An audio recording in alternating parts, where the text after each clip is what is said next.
Assalamualaikum warahmatullahi wabarakatuh. Mahasiswa, mahasiswiku, mata kuliah teori akuntansi syariah yang pada pertemuan kali ini kita menggunakan sistem online,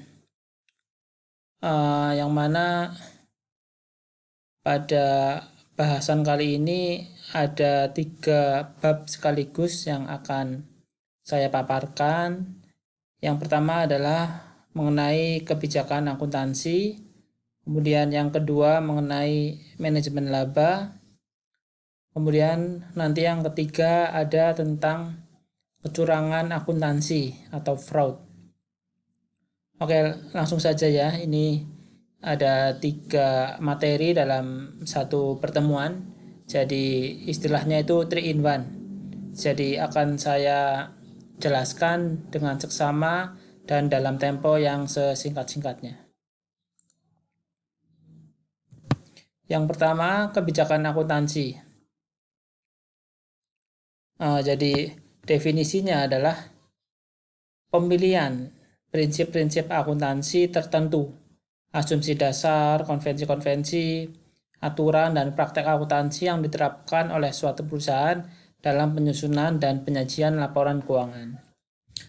Pada pertemuan sebelumnya kita sudah membahas mengenai kerangka konseptual laporan keuangan.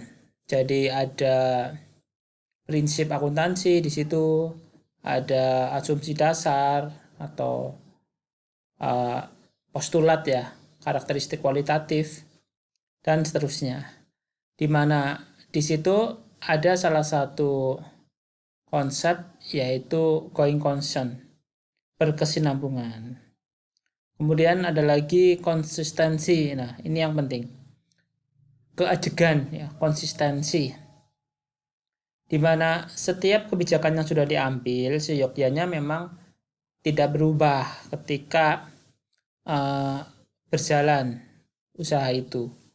Tapi pada kenyataannya ada beberapa kondisi yang menyebabkan kebijakan itu berubah. Misalkan yang semula pakai metode FIFO kemudian berubah menjadi average ya, weighted average misalkan. Atau metode penyusutannya dari garis lurus ya, straight line berubah menjadi double declining balance, saldo menurun ganda, dan seterusnya. Nah, adapun penyebab perubahan kebijakan akuntansi tersebut diantaranya disebabkan yang pertama perubahan standar akuntansi.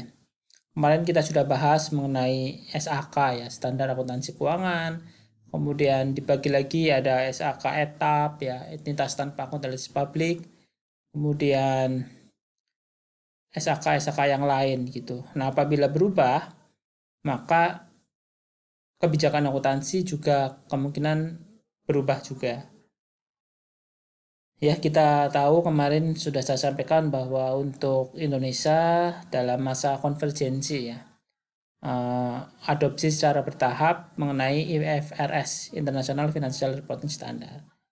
Kemudian yang kedua, perubahan yang disebabkan karena perubahan kondisi ekonomi makro. Ini makro ya, jadi contohnya misalkan terjadi hiperinflasi atau selain itu ya. Kemudian yang ketiga, perubahan karena kemajuan teknologi. Ini juga sangat mungkin, apalagi sering saya sampaikan kita sudah berada di era disrupsi ya, lompatan besar dalam perubahan, tidak hanya revolusi ataupun evolusi.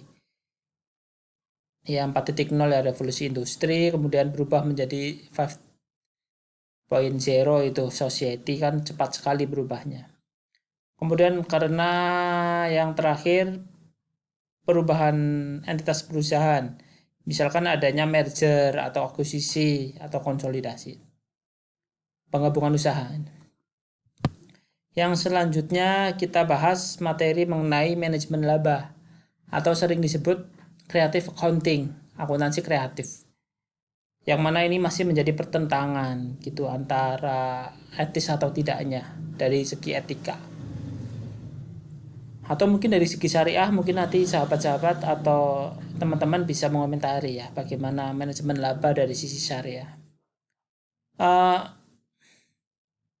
Definisinya adalah pilihan kebijakan akuntansi yang berdampak pada laba sehingga dapat mencapai pelebaran laba tertentu.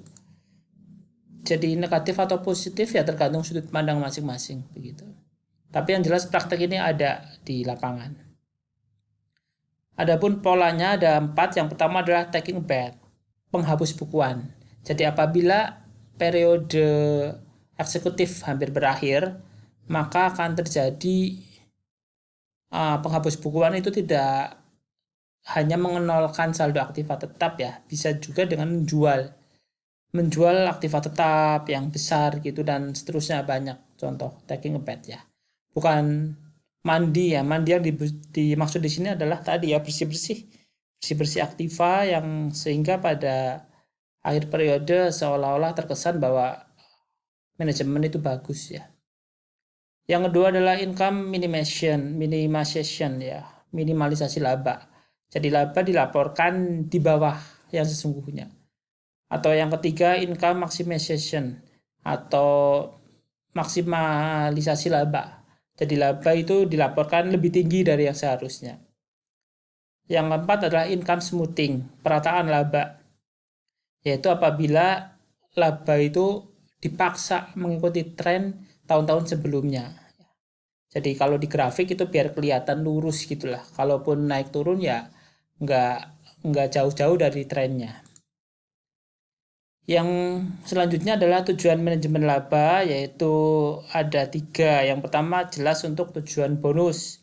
Di pertemuan sebelumnya juga sudah saya sampaikan mengenai kompensasi eksekutif, di mana eksekutif akan berupaya sedemikian mungkin agar mereka dapat memperoleh kompensasi yang maksimal laba. Jadi dengan laba yang besar misalkan, maka eksekutif akan berharap bonus yang diterima akan semakin besar juga. Yang kedua adalah motivasi politik. Ini juga kaitannya dengan kontrak jangka panjang ya, misalkan kontrak kredit gitu, misalkan untuk mendapatkan kredit yang besar dari kreditur. Atau motivasi politik lainnya ya, misalkan dalam pemilihan dewan direksi gitu ya, biar terpilih lagi atau bagaimana. Yang ketiga adalah IPO ya, dengan tujuan initial public offering atau penawaran saham perdana. Jadi ketika perusahaan akan melakukan go public agar kelihatan labanya itu bagus sehingga harga saham yang ditawarkan pada penawaran saham perdana akan tinggi meskipun nanti tema book building ya, pembentukan harga gitu. Tapi ini juga biasa dilakukan earning management apabila hendak melakukan IPO. Selanjutnya adalah riset-riset terkini ya dari manajemen laba. Ini saya ambilkan dari riset saya sendiri ya, tahun 2021 ya, ini masih baru ya, belum lama. Ini terbit di ACFA, Association of Certified Fraud Examiner, asosiasi pemeriksa fraud ya. Fraud itu kecurangan akuntansi. Akan kita bahas setelah ini ya, yang bersertifikat. Ini saya tulis dengan rekan saya Eka Riani di Universitas Peradaban ya. Ya, langsung saja. Oh ya, untuk jurnalnya bisa di-download ya. Ini nanti saya share ke grup WA ya. Jadi sahabat-sahabat atau teman-teman mahasiswa bisa membaca gitu secara lengkap ini ya.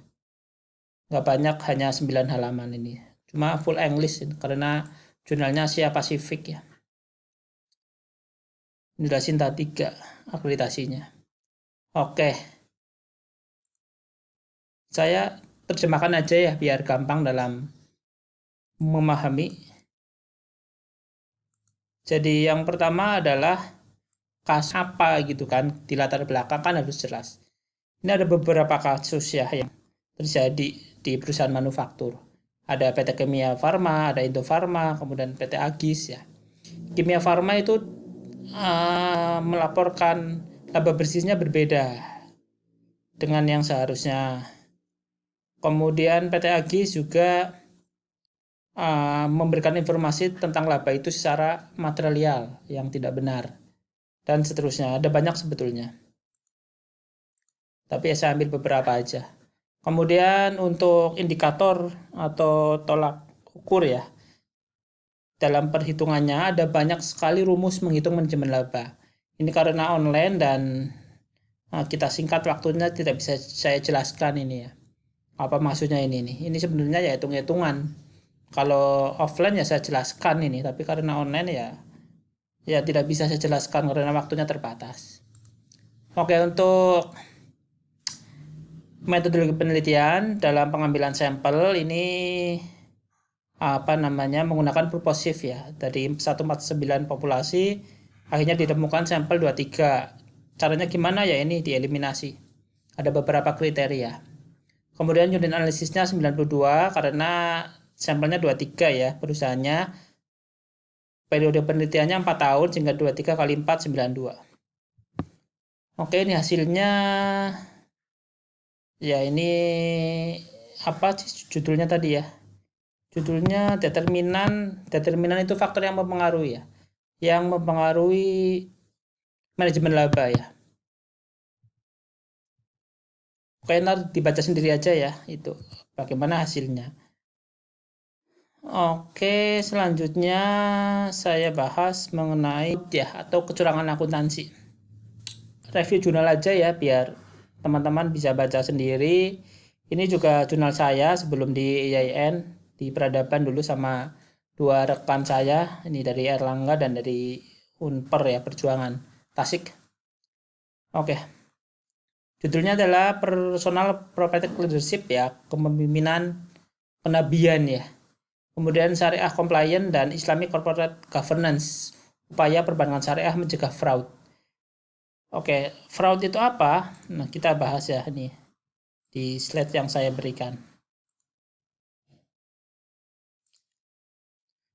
Slide-nya udah saya share ya di WA group, jadi bisa dibaca kapan aja ini. Oh ya, untuk kasusnya ini ada 4 kasus ya, dengan sumber yang berbeda, tapi semuanya dari Bank Syariah Mandiri ini, karena objeknya adalah perbankan syariah tadi.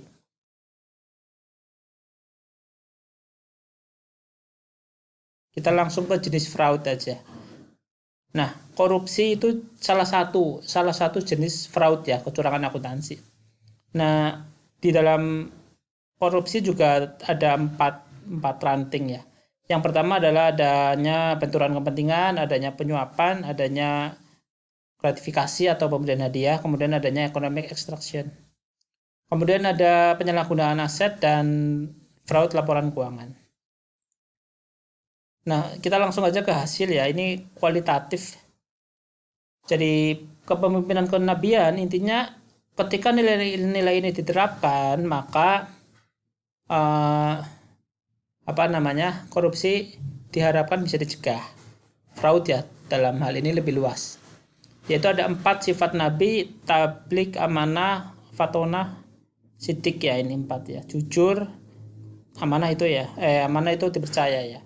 Tablik menyampaikan, sidik benar, kemudian dan fatonah cerdas.